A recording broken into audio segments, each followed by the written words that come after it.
Hello hi అందరికీ, నేను మీ పద్మావికే. ఈరోజు మార్నింగ్ అయితే మా ఆయనతో మళ్ళీ నేను ఆకుకూరలు అయితే తెప్పించుకున్నాను అనమాట. ఈ మధ్య ఆకుకూరలు ఎక్కువ తినడం వల్ల ఎయిర్ ఫాల్ అస్సలు లేదని చెప్పాలి. సో ఇంకా మొత్తానికైతే ఈరోజు పొనగంటి కూర రెసిపీ అయితే నేను చేస్తున్నాను. చాలా డేస్ అవుతుందండి, డేస్ ఏం కాదు 1 yearకి ఎక్కువే అయిపోయింది నేను ఈ రెసిపీ చేసి, అండ్ ఇంట్లో కూడా కుక్ చేశాను అనమాట. సో ఇంకా మన ఛానల్ అయితే నేను ఎప్పుడు ఈ వీడియో చేయలేదు. ఈ రెసిపీ తోటి చాలా బాగుంటుంది, టేస్ట్ బాగుంటుంది, అండ్ హెల్త్కి కూడా చాలా మంచిది, కంటి చూపుకి హెయిర్ ఫాల్కి చాలా చాలా మంచిది. సో ఇదైతే మొత్తంగా చిన్న చిన్నగా అయితే ఏరి పక్కన పెట్టుకోవాలి. డైరెక్ట్ కాడలతో అయితే ఎప్పుడు నేను చెయ్యలేదు, ఎందుకంటే కాడలతో చేసామనంటే అది ఉడకకపోవచ్చు. ఇంకా ఆకులన్నీ అయితే తెంపుకోవాలి. ఇలా అన్నీ కూడా ప్లేట్లో అయితే తెంపి పక్కన పెట్టేసుకుందాము. ఆఫ్టర్నూన్ అవుతుంది, పిల్లల్ని స్కూల్ నుంచి అయితే తీసుకొచ్చాను అనమాట. ఇంకా వాళ్ళని తీసుకొచ్చిన తర్వాత నేను ఈ కుకింగ్ ప్రాసెస్ అయితే స్టార్ట్ చేసుకున్నాను. ఆఫ్టర్నూన్ ఎప్పుడైనా కుకింగ్ నేను ఆఫ్టర్నూనే చేసి పక్కన పెట్టేసుకుంటాను, ఎందుకంటే ఈవినింగ్ అవ్వదు, నాకు కస్టమర్స్ ఉంటారు. ఇంకా ఆ లోపు ఇంటికి బయటికి తిరగాలంటే కుదరదనమాట. ఇది మొత్తంగా చిన్న చిన్న ఆకులుగా అన్ని తెంపుకొని చివరిలో కొంచెం కాడలా ఉంచుకున్నా పర్లేదనమాట. చాలా బాగుంటుందండి, ఉడికి చాలా కొద్దిగానే అవుతుంది. దీంట్లో ఇంకా పప్పు అలాంటివి ఏమన్నా ఇంక్లూడ్ చేసుకోవచ్చు, అది మీ ఇష్టము. లేదు అని అంటే నార్మల్గా కూడా కుక్ చేసుకోవచ్చు.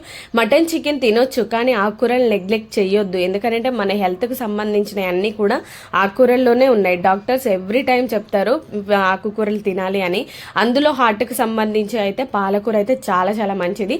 ఇవన్నీ మనకి ఇప్పుడు సోషల్ మీడియాలో చాలా బాగా ఎక్స్ప్లెయిన్ చేస్తున్నారు. అంతకు ముందున్న టెక్నాలజీతో పోలిస్తే ఇప్పుడు చాలా బాగా చెప్తున్నారు, కాబట్టి ఏది కూడా తీసి పక్కన పెట్టొద్దు. ఇప్పుడైతే ఆకంతా వేరుకోవడం పక్కన పెట్టేశాను. 2 ఆనియన్స్, వెల్లుల్లి రెబ్బలు, అండ్ కరివేపాకు, 2 పచ్చిమిర్చి, ఇవన్నీ అయితే కట్ చేసి కడిగి నీట్గా పక్కన పెట్టేసుకొని ప్రాసెస్ అయితే స్టార్ట్ చేసుకుందాము. ఇదైతే బౌల్లో వేసేసుకుంటున్నాను. ఎంత ఫ్రెష్గా ఉందో కదా, నాకైతే చాలా ఇష్టం అండి. ఇంతకు ముందు ఫ్రైడ్ రైస్, మటన్, చికెన్ అవిటి మీదే ఉంటుండే నా ధ్యాస.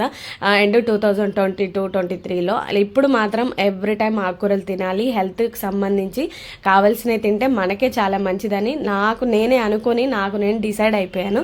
పిల్లలు కూడా నాతో పాటు, అంటే మన ఇంట్లో మనం ఏది చేస్తే మన పిల్లలకి అదే అలవాటు వస్తుంది. ఇంకా వాళ్ళు కూడా మంచిగా తింటారండి, నిజంగా చెప్తున్నా. ఇంకా కాబట్టి ఇవైతే 2 సార్లు అయితే నీట్గా కడిగి పక్కన పెట్టేసుకోండి. పెద్ద టైం అయితే పట్టదు, మనకు ఎక్కువ కడగాల్సిన అవసరం కూడా లేదు, ఎందుకంటే ఫ్రెష్గానే ఉంది. కొంచెం మట్టి ఉంటే ఇంకో 2 times అలా వాష్ చేసుకున్నా పర్లేదనమాట. ఇంకా బౌల్ నిండా వాటర్ పట్టేసి అయితే ట్యాప్ వాటర్ అండ్ 2 సార్లు అయితే మంచిగా కడగండి, చాలా చాలా బాగుంటుంది. పెసరపప్పు కానీ లేకపోతే ఎర్రపప్పు కానీ కొన్ని పప్పులు ఇంక్లూడ్ చేసుకునే వాళ్ళు చేసుకుంటారు. నేనైతే ఇందులో ఏ పప్పు అయితే యాడ్ చేయట్లేదు.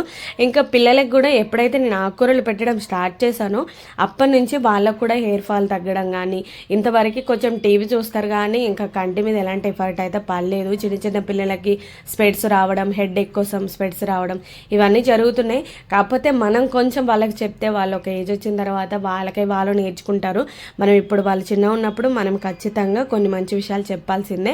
సో ఇప్పుడైతే ఆకుకూర అంతా కడిగి అయితే ప్లేట్లో పెట్టేసుకుందాము. అలాగే పచ్చిమిర్చి, ఈ ఆనియన్ ఇవన్నీ కూడా కడిగి కట్ చేసుకోవాలి. ఇంకా ఏం లేదు, ప్రాసెస్ అయితే ఈజీగానే అవుతుంది, అంత టైం అయితే తీసుకోదనమాట. చాలా వరకు అయితే ఉండిపోయింది నాకు. ఆఫ్టర్నూన్ అయినా మార్నింగ్ అయినా పని అయితే తొందరగానే అయితే ఏం అవ్వదు, ఎందుకంటే అటు షాప్ చూసుకోవాలి, ఇటు ఇల్లు చూసుకోవాలి. కాబట్టి మీరు కూడా డెఫినెట్గా ట్రై చేయండి రెసిపీ, ఎందుకనంటే ఆకుకూరలు చాలా ఇంపార్టెంట్ అండి. నిన్న నేను 5-6 రకాల ఆకుకూరలు తెప్పించాను. ఎవ్రీ టైం ఆకుకూరలు తింటాను. అలాగని చికెన్ మటన్ తినకపోవడం అలా ఏముండదు, అవి కూడా తింటూనే ఉంటాము. కానీ ఆకుకూరలు కావాల్సినంత తింటే హెయిర్ ఫాల్ అస్సలు ఉండదు, హెయిర్ గ్రోత్ చాలా బాగుంటుంది. నాకైతే చాలా హ్యాపీ కలిగించే విషయం ఏంటంటే నాకు హెయిర్ ఫాల్ లేకపోవడం. నేను షాక్ అయ్యాను. ఇంతకుముందు స్కాల్ఫ్ కనబడుతుండే, ఇప్పుడు అసలు లేదనమాట. హెయిర్ ఫాల్ తగ్గింది, హెయిర్ కూడా కొంచెం ఇంక్రీజ్ అయిందనమాట. ఇప్పుడైతే అన్ని కట్ చేసి పక్కన పెట్టుకున్నాం కదా. ఇప్పుడైతే స్టవ్ వెలిగించేసి అండ్ ఆకుకూరని కొంచెం చిన్నగా కట్ చేసుకోండి. చూడడానికి హెవీగా కనిపిస్తుంది కానీ కుక్ చేసేటప్పటికి అది కొద్దిగానే అవుతుంది. స్టవ్ వెలిగించి బాండీ పెట్టేసుకొని సరిపడా ఆయిల్ అయితే వేసుకోండి. అలాగే ఆవాలు, జీలకర్ర మీ ఇష్టం, ఆప్షనల్, నేనైతే ఏం వేయట్లేదు. అండ్ ఎండుమిరపకాయలు ఎక్కువగానే వేసుకోండి, ఎందుకంటే మనం దీంట్లో కారం అనేది యాడ్ చేయట్లేదు, కారం పొడి వేయొద్దు. మీరు ఒకవేళ కావాలంటే వేసుకోండి. ఇందులో ఎండుమిరపకాయలు, వెల్లుల్లి రెబ్బలు అండ్ కొంచెం ఆవాలు, కరివేపాకు, ఇవి మాత్రమే నేను ఇంక్లూడ్ చేస్తున్నాను. ఒక పచ్చిమిర్చి కూడా. ఇప్పుడు మనకు కొంచెము అంటే ఎండుమిరపకాయలు కొంచెం వేగాలండి, కొంచెం నలుపు రకం వస్తేనే బాగుంటుంది. పచ్చిగా విత్తనాలు కనబడుతున్నప్పుడు ఏం వేయొద్దు. ఇలా వచ్చిన తర్వాత పచ్చిమిర్చి, ఆనియన్, కరివేపాకు ఈ 3 ఇంక్లూడ్ చేసుకుంటే సరిపోతుంది. మనకి ఇవి కుక్ అవ్వడానికి టైం పట్టవచ్చు. అండ్ వెల్లుల్లి రెబ్బలు ఇంకా ఎక్కువగా వేసుకున్నా కూడా మంచిదే, మనకు చాలా ఇమ్యూనిటీ, ఎంత మంచిగా వీడియోస్ వస్తున్నాయండి. వెల్లుల్లి రెబ్బలు తినాలి, కరివేపాకు తినాలి, క్యాబేజ్ తినాలి, ఇట్లా మంచి మంచి వీడియోస్ వస్తున్నాయండి. నిజంగా చెప్తున్నా, సోషల్ మీడియాల వల్ల మంచి ఉంది, చెడు ఉంది. కాకపోతే మనం ఏది చూడాలనుకుంటే అది మన చేతిలోనే ఉంటుంది.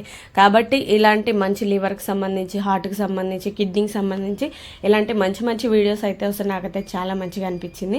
ఇప్పుడైతే ఆనియన్స్ ఒక 5 మినిట్స్లో మగ్గిపోయాయి కదా, మూత పెట్టి మగ్గించుకున్న తర్వాత ఇప్పుడు అంతా ఒకసారి కలిసేటట్టు కలుపుకొని మన ఆకుకూర అయితే కట్ చేసి పక్కన పెట్టుకున్నాం కదా, ఇలా చిన్న చిన్న ముక్కలుగా ఇంకా చిన్నగా కట్ చేసుకోవచ్చు. టైం ఉంటే ఇంకా చిన్నగా కట్ చేసుకోండి మీరు. నాకు టైం తక్కువగా ఉంది, నేను కొంచెం పెద్ద పెద్దగానే కట్ చేశాను అనమాట. ఉడికితే మాత్రం అంత కుక్ అయిపోతుంది, అంత టైం పట్టదు. అస్సలు పక్కన పెట్టేదండి ఆకుకూరల్ని. ఇది మాత్రం చాలా చాలా ఇంపార్టెంట్ అండి. నిజంగా చెప్తున్నా, చిన్న వీడియోనే కదా అండ్ ఆకుకూరలే కదా, ఏం తింటాం ఏం చూస్తామని ఎప్పుడూ అనుకోవద్దు. దీంట్లోనే కావాల్సినవి అన్నీ ఉన్నాయి. మనకి ఏది మంచో అదే మనకు నచ్చదు, ఏది చెడో అదే నచ్చుతుంది. ఇప్పుడున్న జనరేషన్ అలా ఉంది. కాకపోతే మనకు కావాల్సినవి మనం తింటే మన ఫ్యామిలీ బాగుంటుందని నా ఒపీనియన్. ఇప్పుడైతే మూత పెట్టి ఒక 5 to 6 మినిట్స్ మగ్గించుకుంటే ఇలా మగ్గుతుంది అనమాట. నేను సిమ్లో మగ్గించాను. కొంచెం మంట హెవీగా పెట్టుకుంటే ఏమందంటే అడుగు అంటుతుంది, కాబట్టి సిమ్లో కుక్ చేసుకుంటే మనకు పర్ఫెక్ట్గా కుక్ అవుతుంది. ఇలా గరిటెతో ఒకసారి మంచిగా మిక్స్ చేసుకున్న తర్వాత మళ్ళీ ఒక 5 to 6 మినిట్స్ మూత పెట్టి వదిలేసామనంటే ఎంచక్క కుక్ అయిపోతుంది అనమాట. ఇది నేను 1 year అయిపోయిందండి నిజంగా, సీరియస్గా చెప్పాలంటే. అందుకనే నేను మళ్ళీ ఇప్పుడు ఎక్స్పెషల్ తెచ్చిన తర్వాత ఓపిక్గా ఒలుచుకొని ఇంకా తర్వాత కుకింగ్ స్టార్ట్ చేశాను. చాలా బాగుంటుంది. అన్నంలో, వేడి వేడి అన్నంలో అలా మిక్స్ చేసుకున్నామంటే సూపర్గా ఉంటుంది రెసిపీ. ఇప్పుడైతే పసుపు యాడ్ చేసుకోండి. మనం ఆనియన్స్ వేసినప్పుడు కూడా వేసుకోవచ్చు, లేదంటే ఈ టైంలో కూడా వేసుకోవచ్చు. నేను ఎప్పుడు ఆకుకూర వేసిన తర్వాతనే పసుపు అనేది ఇంక్లూడ్ చేస్తానన్నమాట. చూసారు కదా ఎంత మగ్గిపోయిందో. ఇంకో 5 to 6 మినిట్స్ మనం మూత పెట్టి వదిలేసాము అని అంటే ఇంకా మగ్గిపోతుంది. చాలా బాగుంటుంది. టేస్ట్ వైజ్ కూడా చాలా చాలా బాగుంటుంది. దీంట్లో ఏమి ఇంక్లూడ్ చేసుకొని అవసరం లేదు. గట్టిగా తింటే ఇద్దరికి సరిపోతుంది. మామూలుగా అయితే ఇంకా మేము 4 members అయితే అడ్జస్ట్ చేసుకుంటాము. కుక్ అయిన తర్వాత చాలా తగ్గిపోయింది రెసిపీ. ఒక 2-3 టమాటాలు అండ్ అలాగే సాల్ట్ కూడా యాడ్ చేసుకోండి అంతే. ఒకవేళ పప్పు వేసుకుంటే కూడా బాగుంటుంది, అది మీ ఇష్టం. నేను ఎప్పుడు పప్పు వేసి అయితే ఎప్పుడు చేయలేదు. ఇలా నార్మల్గానే టమాటా, వెల్లుల్లి రెబ్బలు ఇలా వేసి చేశానమాట. చాలా బాగుంటుందండి. టేస్ట్, స్మెల్ అసలు తిన్నా కొద్దీ తినాలనిపిస్తుంది. ఎంత టేస్ట్గా ఉంటుందంటే వేడి వేడి అన్నంలో అలా కలుపుకొని తింటున్నప్పుడు. ఇలా అంతా కూడా మిక్స్ చేసుకోండి గరిటెతోటి ఒకసారి, చాలా బాగుంటుందండి. అండ్ ఇంకొకటి ఏంటంటే టమాటా కుక్ అయింది కాబట్టి మళ్ళొక 6 to 5 మినిట్స్ అలా మూత పెట్టి సిమ్లో వదిలేసేయాలి. ఇంకా పర్ఫెక్ట్గా కుక్ అవుతుంది. బయట ఏ ఆయిల్ వేసి ఏం వండుతున్నాడో తెలియదు కాబట్టి ఎప్పుడో ఒకసారి తినాలనిపిస్తుంది. అది మనకున్న అలవాటు కాబట్టి ఎప్పుడో ఒకసారి తినడం వేరు, డైలీ తినడం వేరు. నాకు వచ్చే కస్టమర్ నుంచి చాలా కంప్లైంట్స్ ఇవే వస్తుంటాయి అన్నమాట. ఎందుకనంటే పింపుల్స్ రావడం, ఇప్పటి వాళ్ళకి అమ్మాయిలకి పీసీఓడి రావడం, థైరాయిడ్ రావడం, చిన్న చిన్న వాళ్ళకి ఇవన్నీ ఎక్కడి నుంచి వస్తున్నాయి? ఫుడ్ వల్లనే. ఇలా చూసారు కదా, ఆయిల్ అయితే ఇంక్లూడ్ అయింది కదా. ఇది ఒక్కసారి మంచిగా మిక్స్ చేసుకోండి. సిమ్లో పెట్టేసుకుంటే మనకు అడుగంటకుండా ఉంటుంది. ఇలా కుక్ అయిపోతుంది అనమాట. చాలా చాలా బాగుంటుంది. నేను 1కి 10 సార్లు గుర్తు చేస్తున్నాను. పిల్లలకు కానీ మనకు కానీ కంటి చూపుకి, హెయిర్ ఫాల్కి చాలా బాగా యూజ్ అవుతుంది. కంటి చూపుకి అయితే మంచి బెనిఫిట్ ఉన్న రెసిపీ అని చెప్పొచ్చు. చూసారు కదా, మోస్ట్లీ అయిపోయి వచ్చినట్టే. ఇలా అంతా కూడా మిక్స్ చేసుకొని ఒక 2 మినిట్స్ మూత పెట్టి మగ్గించుకొని, లేకపోతే ఇంకా స్టవ్ ఆఫ్ చేసుకొని బౌల్లోకి తీసుకుంటే సరిపోతుంది. చూసారు కదా, ఆల్మోస్ట్ అయిపోయినట్టే. నాకైతే చాలా చాలా టేస్టీగా కుదిరిందండి. సాల్ట్ కూడా అన్నీ పర్ఫెక్ట్గా సరిపోయాయి. ఇప్పుడైతే బౌల్లోకి ఎత్తి పక్కన పెట్టుకుంటే సరిపోతుంది అనమాట. ఆయిల్ కానీ అన్నీ కూడా పర్ఫెక్ట్గా సరిపోయాయి. ఎక్కడ ఏది కూడా ఎక్కువ అవ్వలేదు. టేస్ట్ పరంగా కూడా చాలా బాగుంది. సాల్ట్ అవన్నీ కూడా చెక్ చేసుకోండి.